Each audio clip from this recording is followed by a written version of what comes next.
What do you do on a normal day? Henry, what do you do on a normal day? Get up and không phải 5:30. Translate. Tôi thức dậy lúc 5:30.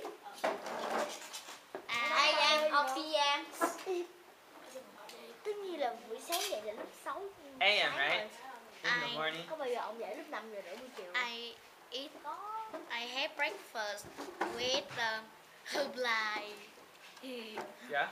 Herbalife. Herbalife? Tôi có một You bữa like sáng Herbalife? cùng I like Herbalife. You like Herbalife? Yeah, I know. My mom likes Herbalife. My mom you has like bought Herbalife? Yeah. Herbalife is in America too. And in Vietnam. And I go to school at 6:30.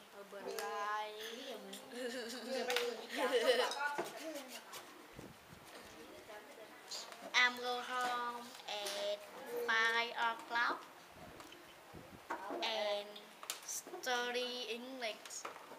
Translate. Tôi về nhà lúc 5 giờ và tôi học tiếng Anh. Tiếng Anh. With joy. Giáo viên tiếng Anh. Oatmeal. Giáo viên tiếng Anh oatmeal. Mr. Oatmeal. You like oatmeal? Yeah, I love oatmeal. Yeah. Study with oatmeal. I study with oatmeal and eat him. No, don't eat him. What else? I go home and have dinner. Translate. Tôi có một bữa tối. Okay. With mom, dad, sister, grandma and grandpa. Nhưng family có những lúc không hề có bố ở đó, họ đâu phải gia đình đâu. And then what do you do after that? And I'm watching. Then I watch TV. Yes. Okay. Do my homework.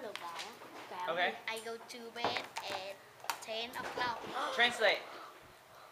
Tôi làm bài tập về nhà và tôi đi ngủ lúc 10 giờ. What do you do on a normal day?